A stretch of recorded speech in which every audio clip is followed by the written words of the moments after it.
मंत्री जाम्बूमाली। जी महाराज जी। राज्य का क्या समाचार है? महाराज जी राज्य में सब कुशल मंगल चल रहा है। सुरक्षा की व्यवस्था कैसी है? सुरक्षा की व्यवस्था सब बढ़िया चल रही है महाराज जी। बच्चों के शिक्षा की व्यवस्था? वो भी बढ़िया चल रही है महाराज जी। खाद्य एवं रसद विभाग की आपूर्ति कैसी है? वो भी बढ़िया है, सब आपकी कृपा है। ये कौन है जो स्त्री इस समय आनंद के माहौल में विघ्न प्रदान कर रही है? ये तो सूट नखा बुआ लागत है महाराज। क्या? हाँ महाराज। काल उसे अंदर ले आया जाए। सम्मान। जी महाराज। बहन, तुम ये बताओ, ये तुम्हारी दशा स्थिति किस कारण से हुई और किसका इसमें दोष है? इस तरह की घटनाएं घटित कैसे हो जाती हैं हमारे साम्राज्य में?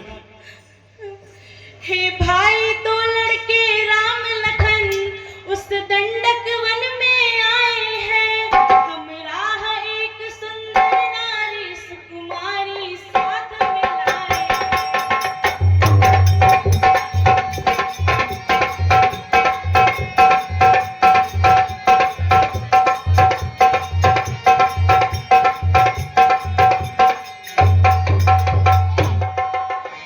वे बाके और लड़ाके हैं, गोया शमशीर उन्हीं का है।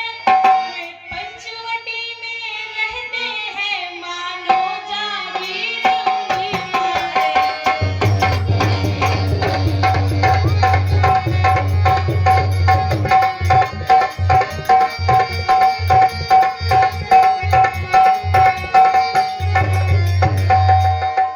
मैं उधर अचानक निकल पड़ी, उस नारी से मिलना चाहा।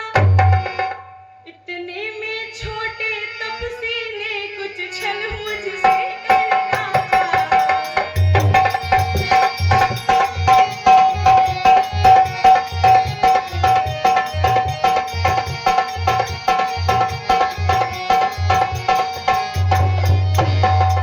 जब मैंने तेरा नाम लिया तो उसने मुझको दी गाली। मेरी नाक कदर डाली, मेरी कान कदर डाली।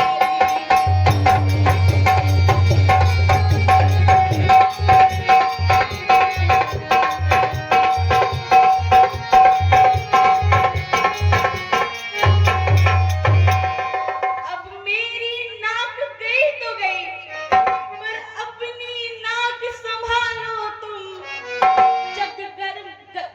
जग में ऊंची नाक नहीं तो नकटा नाम धरा लो तुम।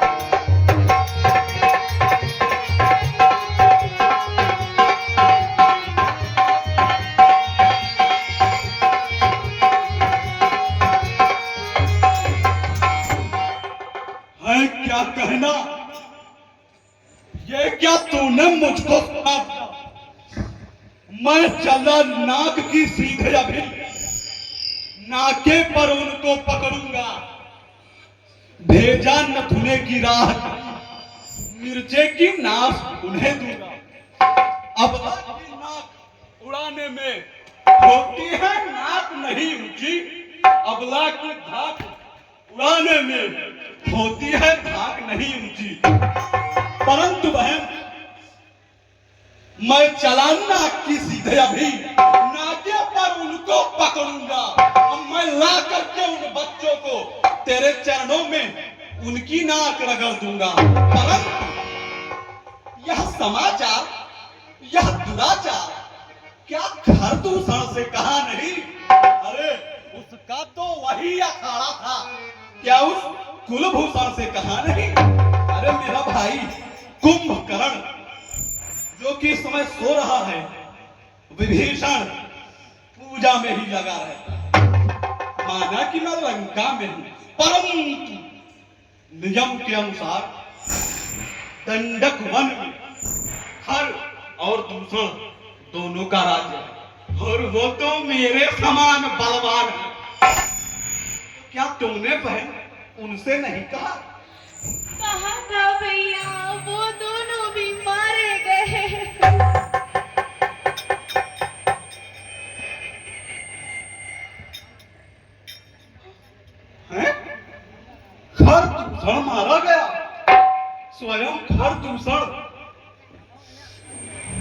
अरे जिसके हुंकार लेने मात्र से आकाश से पर्वत गिरने लगते हैं वो मारा गया।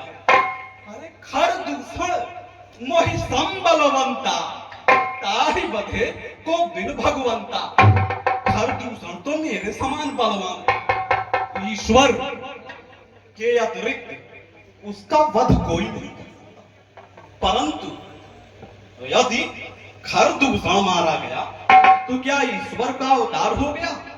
परंतु बहन है सूर्पणखा मेरी, तो नाक के बदले नाक, नाक मतलब हया होती है, वही सर्वस्व होती है। उन्होंने मेरी नाक काटी है, रिझाऊं मैं उन्हें भजन करके।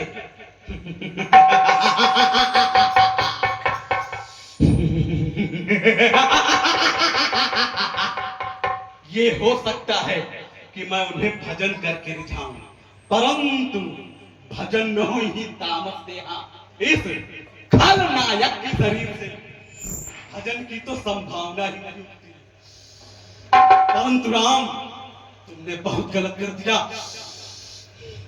मेरे स्वाभिमान को ठेस पहुंचा दी। महादेव की सौगंध, रुला दूंगा राम तुम्हें, मैं रुला दूंगा। एको अहम द्वितीयो नास्ति न भूतो न भविष्यति इति सर्वदा सत्यमस्ति। हम ब्रह्मा, मैं ही ब्रह्मा, मैं ही विष्णु, मैं ही शंकर। परंतु यदि खर दूषण मारा गया, बहन सर्वप्रथम तो मंत्री जाम्बुमाली इन्हें अंतःपुर में तत्काल ले जाते और सुदेव वैद्य को तत्काल की राजाज्ञा के द्वारा उन्हें यहाँ उपस्थित होने के लिए कहा। जी महाराज। इनका अंतःपुर में उचित से उचित इलाज किया जाए। बहन आप जाइए, हम सब देख लेंगे। सैनिकों तुम लोग भी जाओ। जी महाराज।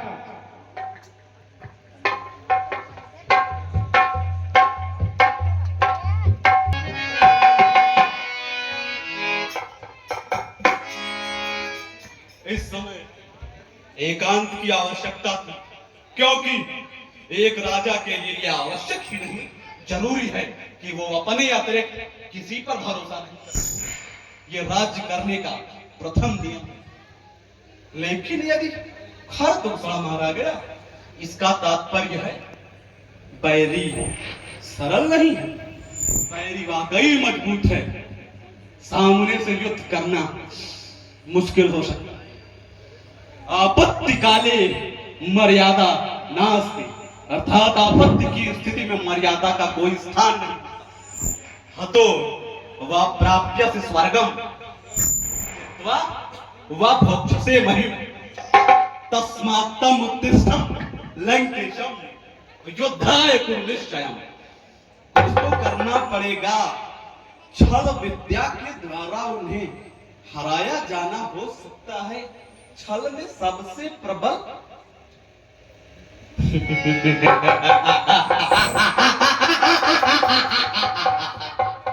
राम, तुम्हें रुला दूंगा।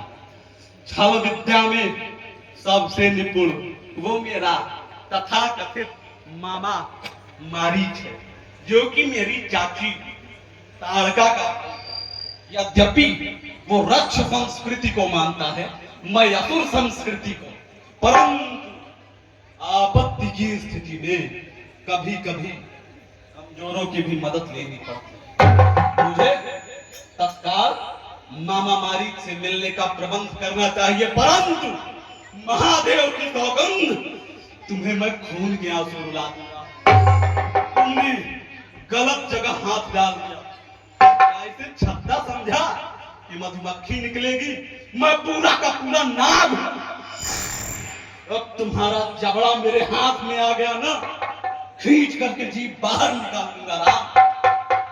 तुम्हें बड़ा मुश्किल पड़ेगा।